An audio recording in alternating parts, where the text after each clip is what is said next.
That came way too easily. They pulled over 100 grand of gold in just a few hours. It felt like stealing from history itself. But then something felt off. The deeper they dug, the more questions surfaced. Who left this mine behind?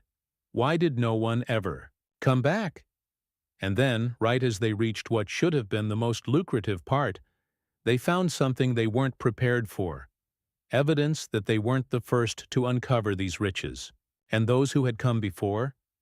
They left in a hurry. Then came the massive dig. Another miner in the area, desperate to hit the bedrock, had been working for weeks, pouring everything he had into a single hole. A hole that kept sucking up money, faster than it gave back gold. It was a high-stakes gamble, the kind Parker knew all too well. He watched closely, knowing how easily fortunes could flip from rich to ruin. But here's the kicker. The deeper Parker's team went, the clearer it became that this wasn't just an abandoned mine. It was a time capsule frozen in history. The rock formations didn't line up with modern geological maps. The tools they found, too advanced for the period. Someone had been here before, and they had left something behind. Something more valuable than gold. Kano's team, the other miner on site, was just as desperate. If they could pull 5 or 6 kilos of gold in one haul, they'd be set. But it was never just about the money. It was about the chase, the thrill of knowing that something massive was just within reach. I'm amazed at the pans we had further downstream. We spent millions of dollars stripping to get to ground like that. And they're just scooping it up off the side of the riverbank. Crazy. Every scoop of dirt was either a step toward fortune or a reminder of how fast things could go wrong. Parker had been in tight spots before, but this was different.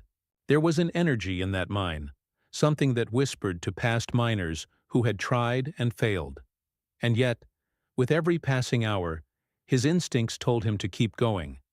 Because what if this was the one? What if this was a site that could make history?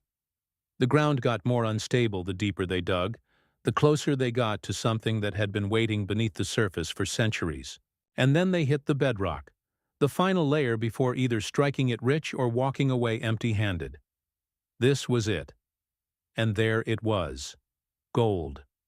More than they had expected. More than any mine in the area had produced in decades. But the real discovery wasn't just the gold. It was what they found alongside it. Artifacts, markings that didn't belong to any known mining operation. Someone had been here before, long before modern miners ever set foot in this land. And they had left behind a secret that Parker wasn't sure he wanted to uncover. With riches in hand, Parker had a choice to make. Take the gold and walk away, or keep digging, keep risking, and chase something even bigger. He'd spent his whole life mining.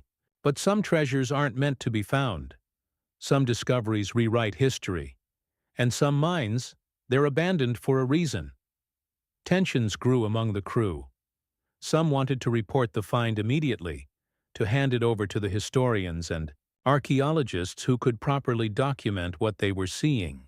Others wanted to keep going, to see how deep the mystery ran, to extract every bit of wealth and knowledge this place had to offer. Parker, torn between the thrill of discovery and the weight of responsibility, had to make a decision fast. Time was running out. Then came the first real setback. The deeper they dug, the more unstable the ground became.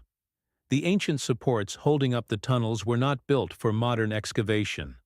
Cracks ran through the walls, dust filled the air, and then collapse.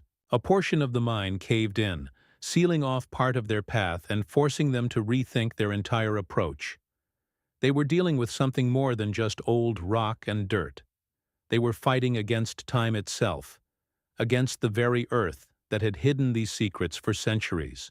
By now, Parker wasn't sure if they were digging for gold or for answers. His crew, exhausted and on edge, kept working, each of them knowing they were part of something far bigger than they had signed up for. But the question lingered in the back of everyone's mind. Were they prepared for what they were about to find? Days turned into weeks, Every ounce of gold they pulled out of the mine was another reminder of how much was at stake. The artifacts, carefully documented but never fully understood, raised more questions than they answered. And then, just as they were about to wrap up, they hit something they never expected. A chamber sealed off from the rest of the mine. Untouched, undisturbed, waiting. What they found inside changed everything. This was more than a gold mine. This was something ancient, something lost to time. And Parker knew in that moment that he had a choice. Take the gold and leave, or step into the unknown and uncover the truth buried beneath the surface. Mining isn't just about gold. It's a fight to stay on top. The battle for mining supremacy. Back in the early days, Todd Hoffman and his crew stormed into the gold mining scene with more enthusiasm than sense. They barely scraped together 15 ounces of gold, which wasn't even close to the big payday they dreamed of. That first season was brutal. No experience, bad luck, and a whole lot of reality checks. But instead of quitting, they doubled down, ready to risk everything again. I thought we were done looking like idiots. But nope, we've still got a little bit of that to go on our journey to become miners. It hit like a sledgehammer. Just when the Hoffmans thought they were getting the hang of it, they lost their claim at Porcupine Creek.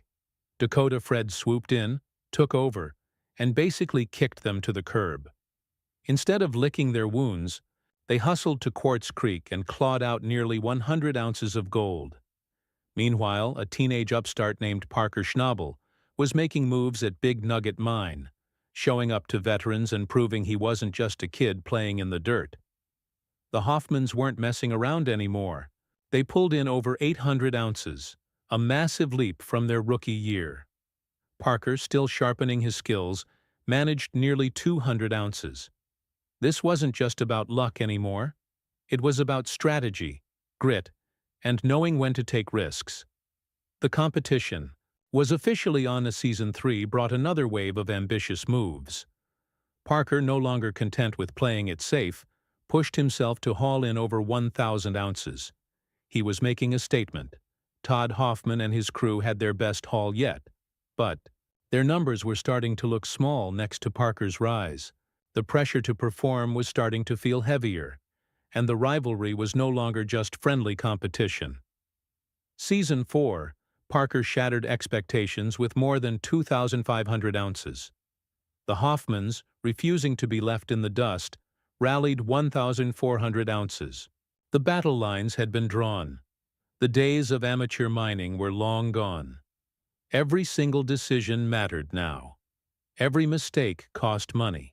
Every setback felt personal. Parker's dominance reached new heights in Season 5. He pulled in more than 300 ounces, proving he was no longer a rising star. He was the one setting the standard. Tony Beats, a veteran who had been in the game for years, added more than 700 ounces to his growing empire. The competition was fierce, but it wasn't just about who could mine the most. It was about survival in a business that took everything from those who weren't ready.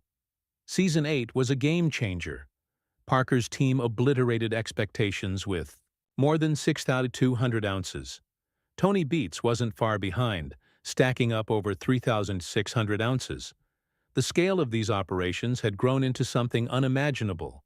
What started as a handful of guys with shovels had turned into multi-million-dollar mining empires, and the pressure to keep performing was relentless. Season 9 shattered more records. Parker's team pulled in over 7,400 ounces, proving once again that he was the undisputed leader in the game. Tony Beats followed with more than 4,000 ounces, keeping the fight alive. These weren't just numbers, they were statements of power. The gold was flowing, but the stress was mounting, and the cracks were starting to show. Season 10 came with new challenges, but the results spoke for themselves. Parker's team pulled in more than 7,500 ounces. Tony Beats remained a powerhouse with over 3,000 ounces. Rick Ness, now proving himself as a leader, crossed the 1,000-ounce mark. The pressure wasn't letting up, and every move had to be calculated perfectly. Season 11 brought another leap forward. Parker and his crew hit over 8,300 ounces, their biggest season yet. Tony Beats, never one to be left behind, racked up more. Then 4,600 ounces. Rick Ness wasn't slowing down either, surpassing 2,000 ounces. The game was evolving, and the miners had to evolve with it. Season 12, another ruthless battle for dominance. Parker's team locked in more than 8,100 ounces. Tony Beats dominated with over 5,000 ounces, and Rick Ness continued proving his mettle with more than 1,000 ounces. The gold was still out there, but it was getting harder to find, and every misstep could mean the end of a season's worth of work. But this show was never just about the gold. It was about the fights, the betrayals, and the rivalries that made it impossible to look away. At the end of the day, something needs to change. I really don't care right now. A deal's made. We'll stick to this one. Good enough. These miners weren't just chasing treasure.